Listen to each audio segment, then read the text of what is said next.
Okay, so you're thinking about taking the leap and diving into the world of freelancing, huh? Well, perfect timing. We're going deep on that today. Got some seriously helpful resources here. Yeah, we're going to cover like everything. So get ready. We'll tackle how to snag those awesome clients, make your pitches irresistible, and even how to set prices that actually, value your skills and keep you, well, profitable. And this is especially relevant for you because you're thinking about ditching the whole 9 to 5 thing. We're going to give you the tools and the confidence to make that happen. That's right. And, one of the most important things, especially these days, is having like a super strong online presence. You got to think of LinkedIn like your digital business card. Yeah, it's not just a place to list your old jobs anymore. No. Exactly. It's got to be way more dynamic. Like use that open to work feature, but don't just put like marketing manager. Boring. Use a headline that screams what you're all about. Something like marketing strategist helps e-commerce businesses explode their sales. Now that's going to grab attention. Oh, for sure. It's like instead of just telling people what you do, you're showing them the transformation you can bring. It's kind of like those catchy taglines you see on like movie posters or book covers.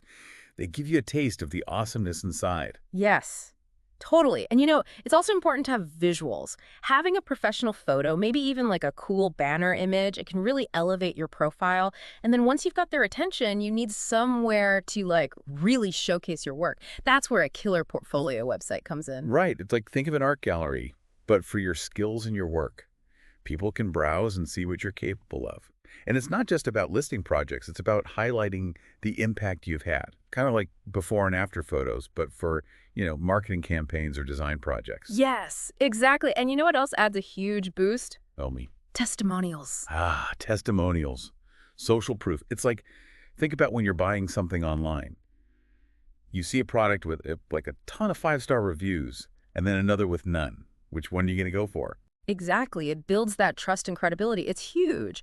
Actually, did you know that they can increase the chances of someone actually hiring you just from seeing those testimonials on your website by a whopping 34%? Wow. That's like a game changer.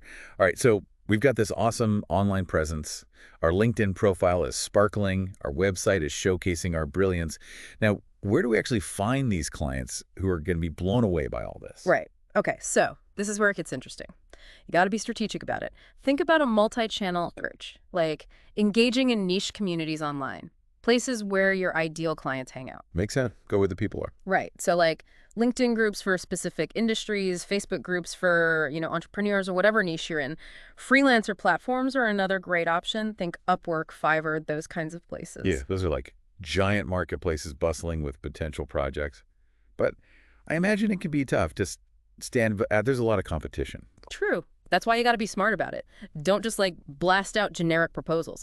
Use the features those platforms offer to your advantage. Like on Upwork, make sure you're showcasing case studies in your portfolio with numbers and results. Numbers are powerful. Ooh, yeah. Data-driven proof can't argue with that. And of course, good old-fashioned networking never goes out of style. Never. Virtual events, webinars, online summits, these are gold mines for meeting potential clients and building relationships. Now, what about cold outreach? I've heard such mixed things. Some folks swear by it. Others say it's a waste of time.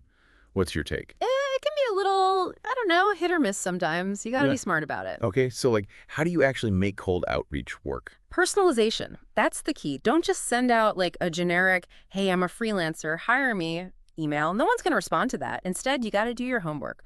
Research the potential client, their business, their pain points. Mention something specific that impressed you about their work. Maybe you loved a recent blog post they wrote or a campaign they ran. Oh, I like that. So you're not just saying, hey, I can help you with your marketing. You're saying, hey, I noticed this awesome thing you did, and here's how I can help you take it to the next level. It shows you put in the effort. Exactly. It shows you genuinely care and that you're not just spamming them. Oh, and speaking of happy clients, don't forget referrals. Word of mouth is marketing gold. Absolutely. And you can even like formalize it. Set up a referral program. Offer incentives to your current clients who send you new business. Well, that's a great tip. A win-win for everyone. Okay, so we've nailed the online presence. We're networking like pros, and we're even mastering the art of cold outreach. But now comes the big question. How much do we charge? Pricing can feel so daunting. Yeah, it's one of those things that a lot of freelancers struggle with, but trust me, having a clear pricing strategy makes such a difference. One approach is to offer different packages, like a basic package, a standard package, and a premium package. That way, you've got options for different budgets and needs. Right, it's like choosing your adventure. But how do we actually figure out what to charge for each of these packages? Well, first, you got to do some market research. Look at what other freelancers in your field with similar experience and skills are charging. There are online resources that can help you with this, freelancing communities, websites that track industry rates. You can even ask around in those communities. And don't be afraid to reach out to other freelancers directly and just ask. People are often more willing to share than you think. Yeah, and I think it's important to remember that your rates can evolve as you gain experience and build your portfolio. Oh, absolutely. You don't have to stick with the same rates forever. As you get more experience and build your reputation, you can definitely adjust your prices to reflect that. And when you're actually discussing pricing with clients, don't just focus on the cost. Instead, focus on the value you bring. How are you going to solve their problems? How are you going to help them achieve their goals? Talk about the results you deliver, not just your hourly rate. Yes, confidence is key.